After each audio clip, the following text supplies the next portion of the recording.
My head started hurting after my lungs started sort of closing up. The D68 causes respiratory illnesses, and then among them are illnesses that are more serious, that require hospitalization, particularly if they trigger serious asthma attacks. White as a ghost, blue lips, he just passed out, had his eyes rolled back in his head, and I had to call 911. Our pediatric floor is full of patients with pretty severe respiratory distress. The clusters that have been seen in the past and have been reported have been small clusters of maybe, say, 25, 30 patients, and we were seeing that many patients in a day.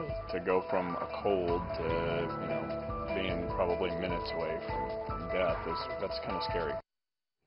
Very scary. And this is the kind of story where parents go on Facebook and share the story, warning their friends about this rare respiratory virus that's hitting hundreds of kids across the country, and hundreds are ending up in a hospital. It's called enterovirus, EVD68. Now, it's been found in at least 10 states, mostly in the Midwest.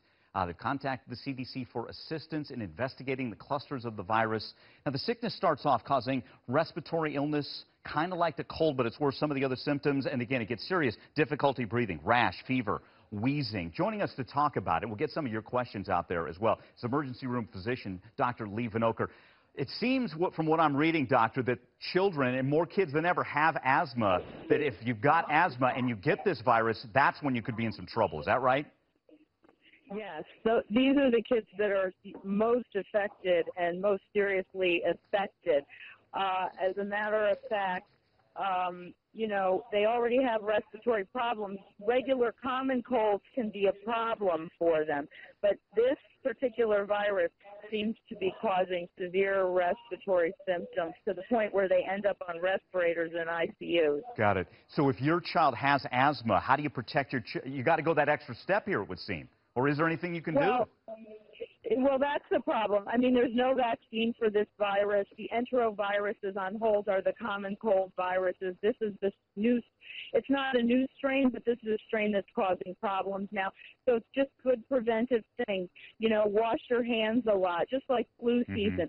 Don't share utensils if someone's sick. Don't touch your face with unwashed hands.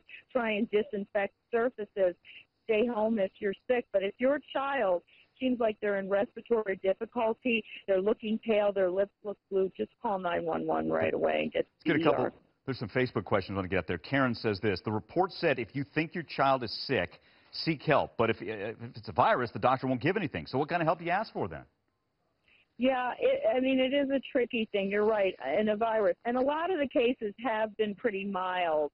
But I guess what they're trying to say and what we're saying is just if your kid's getting into respiratory difficulty, or perhaps if your child has asthma and there's other kids at the school that have come down with this virus, maybe keep your kid home because they have a much higher risk of complication. Hey, one last one from Sheila on Facebook saying it's not just taking down kids. She's had it for 3 weeks. Seems to be hitting kids, but should adults be worried? Yes.